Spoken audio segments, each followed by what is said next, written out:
Movimento Igreja Sem Política está nas ruas, mais uma convocação que foi feita pela igreja, pelo pastor político Silas Malafaia. A convocação foi feita para amanhã, para estar aqui na Paulista, e nós estamos aqui para manifestar, estamos aqui com uma faixa, estendermos uma faixa, estamos aqui fazendo divulgação com panfletos.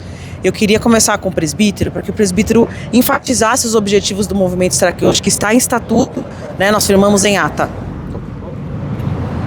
Bom, nós temos em estatuto bastante claro quais são os objetivos do movimento, né? E de fato, nós trazemos para que qualquer pessoa interessada para entender esse tema igreja e política ou religião e política possa chegar a uma conclusão daquilo que Cristo estabeleceu como fundamento e mandamento principal e único daquilo que a igreja deve viver. E nesse mandamento, nessa atividade histórica do nosso Senhor, né, que nós identificamos não só nas Escrituras, mas na história, daquilo que ele representou, daquilo que ele cumpriu, daquilo que ele falou, nós não vamos encontrar nenhuma evidência de que ele utilizou o Estado, de que ele se uniu à política, ou que ele pediu para que os discípulos que ele formou pessoalmente, de que estes homens que formaram a igreja inicial neotestamentária e primitiva, da qual todo cristão deve ser uma continuidade, de que essa igreja também esteve envolvida ou se colocou à frente de objetivos ou de manifestações para defender Estado, política ou qualquer tipo de aspecto que envolva a cidadania. Então o movimento, toda vez que nós identificamos que alguma igreja, né, como vai acontecer amanhã, ou liderança evangélica, venha defender que Jesus pediu isso, ou que elas estão fazendo algo em nome dele, nós vamos evidenciar que isso é uma mentira. Trazemos isso aqui não só com as faixas, como a Laís comentou, mas temos pessoas aqui panfletando e temos no nosso movimento, né, mídias sociais que trazem de uma forma organizada todo esse registro que nós comentamos aqui, tanto de escritura quanto de história, para que isso que nós estamos afirmando aqui não fique respaldado no que nós estamos falando, mas sim na autoridade única do nosso Senhor em relação à fé, naquilo que é ser cristão e no que é ser igreja. Essa questão, porque mais uma vez a liderança evangélica, né, convoca a igreja para estar às ruas. Isso é a terceira manifestação do ano. Eles oram, eles invocam, eles profetizam e nada acontece. Cadê os resultados? Bom, é importante ficar claro, né? Acho que isso fica muito claro, né? Duas questões principais. Primeiro, a nossa preocupação de que eles trazem esse fracasso, essa ineficiência, como sendo uma ineficiência de Cristo, ok? Por isso que é importante nós entendermos que Jesus não autorizou estes homens a cumprirem e a exercerem essa atividade em nome dele, ou levarem aquilo que faz parte do seu evangelho, da sua vida, para situações ou para objetivos os quais ele não estabeleceu, né? Porque, e do lado deles, todas as vezes que eles identificam que o que eles pediram, o que eles afirmaram não se cumpriu, eles renovam isso. E sempre tiram da palavra, tiram do evangelho de uma forma falsa, de uma forma negligente, mentirosa, né? E mostram o fracasso daquilo que eles estão vivendo nesse momento. E o pior de tudo, né? Eles ajudam a fortalecer o outro lado, né? Que o nosso ponto aqui é importante também dizer isso, né, Laís? Nós não estamos aqui para defender um lado nem o outro, nem para impedir o político de ser político, as pessoas de exercerem cidadania, mas sim identificar e defender uma igreja fora desses propósitos, fora desses objetivos, fora desses movimentos. Não porque nós queremos assim, mas sim porque Cristo pediu, uma igreja separada, única e exclusiva para ele. Pastor, sobre essa questão que o presbítero falou, que a gente não está aqui para defender lado, né? A esquerda agora vem com esse discurso e está querendo tirar vantagem dessa situação da direita usando a igreja escancaradamente, né? E com essa magnitude que teve, né? Mas ela vem discursando que ela não usa a igreja, que ela não faz política dentro da igreja. Queria que o pastor comentasse sobre isso. Tá. Bom, vamos reforçar, que eu vejo uma necessidade muito grande de reforçar nas nossas atividades os nossos objetivos. Como o presbítero mesmo já apresentou, de trazer essa definição ministerial para a igreja de hoje, que se concentra em Cristo. Não só a autoridade, como também o instrumento da definição do dever ou tipo de ministério, que são essas marcas que estão lá na primeira igreja, na igreja neotestamentária, que ali a gente entende e compreende que serve de modelo para as demais, ou seja, de continuidade para as demais, daquilo que elas precisam ser hoje. Então o movimento está questionando exatamente agora se o que nós estamos vendo aí é a Igreja de Cristo ou se trata de instituições que estão a serviço do Estado. Então é muito importante deixar claro para todo mundo lá que nós não trabalhamos para ir contra política, Estado ou até mesmo a questão da importância das instituições. Mas deixar claro que a igreja Ela é uma ciência diferente, ela é uma instituição separada, exclusiva e fiel diretamente a Cristo. A exigência lá na teologia dele, no evangelho dele, é essa. Vamos deixar uma coisa bem clara, a gente não quer guerra contra políticos nem contra a política. A questão é que nós queremos defender a obra dele, a conservação, a preservação da obra dele, que é o que nós estamos fazendo em tudo que a gente trabalha, tá? É levar essa teologia bíblica para esse debate. O segundo ponto da questão da esquerda querer, nesse momento agora, encontrar uma vantagem de querer usar os erros da direita política evangélica para querer dizer que ela é mais limpa, que ela é mais íntegra, que ela é mais fiel a Cristo. Não é, porque a gente vem falando, eu até falo isso lá no Instagram, tá? A direita, ela tem um papel, né, de cumprir um papel específico nesse jogo de interesse e influência, diferente da esquerda. Então, quanto à direita, ela caminha, né, ela trilha esses aspectos de querer dar ênfase na questão da moral, da ética, a esquerda se aparelha, instrumentaliza a fé dentro de um discurso mais social, de um discurso mais voltado para os pobres, para certas categorias e etc, etc. Né? Então, tanto um lado como o outro, no histórico, né, nesse cronograma e panorâmica histórica de manifestações e ações políticas envolvendo a igreja, tanto a esquerda como a direita, ela tem complicações, ela tem comprometimentos. Então, dizer que a esquerda é mais limpa agora que a direita, porque ela não atingiu, né, esse número de manifestações de rua, essa coisa toda que a direita está fazendo, isso é equivocado. Tá? Que o momento agora é da direita política, entende? Então há uma insistência da direita agora com essa questão de ainda acreditar, né, que ela vai conseguir vencer, né, o mal que ela considera que é a esquerda. É um momento, tanto que a gente até falou em outros vídeos, é um momento que eu nunca vi nada igual, nada parecido que a direita está trabalhando hoje. Mas assim, tem equilíbrio. O comprometimento é... Não, a zoeira, a besteira, as inconsequências, tanto a esquerda como a direita fez, e acho que se a gente fizer os levantamentos vai ficar muito claro. Certo. Ô, pastor, essa questão, vamos falar agora sobre a convocação que eles agora usaram, tá? Inclusive, eles não gravaram um vídeo dessa vez convocando a igreja, fizeram por inteligência artificial, viu, pastor? Inteligência artificial que fizeram o vídeo lá, colocaram lá, né? De algum motivo eles devem ter, né?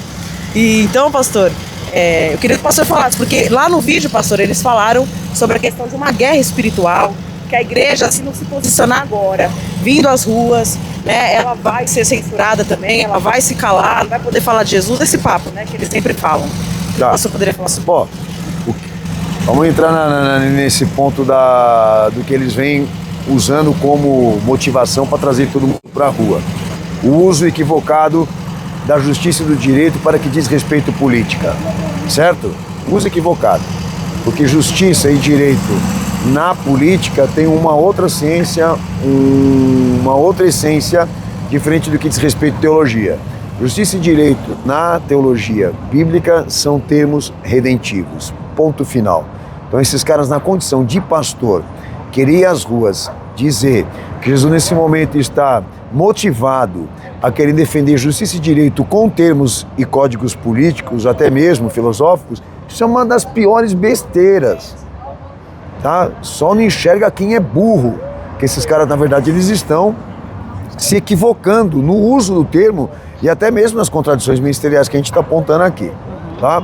O outro detalhe, o outro ponto de transferir, né, ou enfatizar uma guerra espiritual dentro desse debate, dessa disputa por siglas, partidos, ideologias, isso é dualismo. Aí vocês vão lá, pesquisam o dualismo na política. O objetivo realmente de se aplicar o dualismo à política não é só você dar um brilho para esse desgaste que nós estamos comentando aqui, mas neutralizar a opinião, dividir opiniões, entendeu? Esse propósito de querer dizer que o diabo está no corpo do político, que ele está possuído pelo diabo, como estão falando do Moraes, você entendeu? E é tão interessante que você até comentava comigo, né? O Moraes está com o demônio no corpo, e aí tinha um pai de santo lá, sobe lá no carro deles. No carro deles, e a entidade também está lá. Só que vamos dizer que é uma entidade que estava com o Pai de Santo mais equilibrada. Isso. Não estava tão possuída. Mas já o Moraes está possuído pelo diabo e etc. Então é uma forma deles poderem exatamente neutralizar opiniões e consciências. De querer exatamente dizer que o problema do que está acontecendo agora com o país e com a política é que existe ali um conflito ou a existência de espíritos e etc. Tá? Então, o que eu posso trazer um pouco aqui da Escritura? Jesus deixou claro que a responsabilidade ela se apoia na atitude do homem. Então não há possibilidade nenhuma agora que o que a gente esteja assistindo aí tenha poder ou influência demoníaca. Está por trás. Mas todos são responsáveis pelas suas atitudes, pelos seus julgamentos, todos serão penalizados e responsabilizados exatamente por essa questão do que diz respeito à transgressão e pecado, principalmente esse pessoal que está usando a Igreja de Cristo, fraudando os termos da fé, negligenciando os elementos teológicos bíblicos, usando de maneira indevida a Igreja de Cristo. Esse pessoal todo vai ser julgado e penalizado, vai ser culpado por Cristo, pelo que eles estão fazendo agora. Então, o diabo não... Por mais que ele seja, né, o estímulo, ele não é o responsável, certo? Então, é uma forma como eu entendo do que eles estão fazendo agora, que eu entendo que eles estão aplicando tanto esse dualismo, porque eles precisam de uma renovação para essa apelação, porque as outras já se desgastaram, já não tem mais aquela pegada. Tanto que é verdade que a direita realmente, por tudo isso que ela está fazendo, ela está favorecendo para que a esquerda política aí na frente se reeleja de novo. Porque é muitos absurdos, um atrás do outro, que eles vêm cometendo. Agora já o Silas Malafaia, ele sabe do que eu estou falando. Entendeu? Só que ele é um bandido da fé. E ele não vai, obviamente, dar o braço a torcer e dizer assim, pessoal, vamos maneirar um pouco aí nessa questão de querer transferir o que está no alto aqui para a terra e dizer que tudo que está acontecendo aqui são demônios. Não, ele precisa dessa apelação, dessa renovação. E olha só, pode ser que amanhã a Paulista vai encher com todo mundo com esse pensamento. O problema do Moraes, o problema do PT, o problema da esquerda, porque tem um demônio incorporado. Então é palhaçada total. Pastor, só mais uma questão. A questão do Malafaia, né? Ele citou muito que a direita não tem ganhado por ser prostituta, por se vender e tudo mais, né? Eu queria que você falasse sobre isso, porque assim... Ele tem realmente uma carreira política ali, né? É nítido. Ele vê uma prostituição na direita, mas e a igreja, pastor? A igreja se prostituiu, ele levou a igreja para se prostituir então, com a esquerda, né? Existe uma parte da direita para ele que se prostitui porque se vende. Que se vende, então, os acordos. Antes disso tem a dele. Antes dele de ter mudado de um lado para o outro. Ele começou, ele inaugurou essa prostituição. Exatamente. Então esse prostíbulo é dele. O prostíbulo é dele. Porque assim, se você for ver, lá atrás, a gente até fez um cronograma aí recentemente no Instagram, né, que lá atrás, 2015, 2014, não sei se é a data certa, era quando eles, na verdade, chegavam no Lula, um candidato para ele poder 2002, manter o império dele. 2002. Que ele via no Lula um candidato certo para ele poder trabalhar essa teologia política aí, a manter o império dele, que a gente sabe qual que é o império dele. Exatamente. Então lá atrás, ele foi inteiramente PT. Aí, depois para frente, que começou exatamente a vir aquelas divisões e rachaduras nessa política de alinhamento aí entre a igreja e o PT, que ele começou a procurar alternativas. E de um tempo para lá, ele é o símbolo dessa prostituição. Que política é isso, Laís? Política ela é articulação. Política é isso, é a vantagem, os interesses, é o poder, é a influência. Ele está fazendo mais política do que pastorada. É fato. Você entendeu? Agora, querer dizer que existe uma direita ou uma parcela da direita que se prostitui, ele não tem moral para falar isso. Ele não tem nem histórico para falar isso aí. Ele é uma aberração. E quanto aos demais, para mim, é aquele que mais se acentua. Não sei se o presbítero tem a mesma... Sim. Ele é o que mais que se acentua nesse aspecto. É o que vem mantendo, né? E trazendo, e sendo o precursor, aquele que está sempre à frente da renovação dessas promessas falsas. Em nome de Cristo. É a mãe das prostituições. Bom, pessoal, como todo mundo percebeu, nós estamos um dia que antecede as manifestações amanhã na Paulista, hoje é dia 2.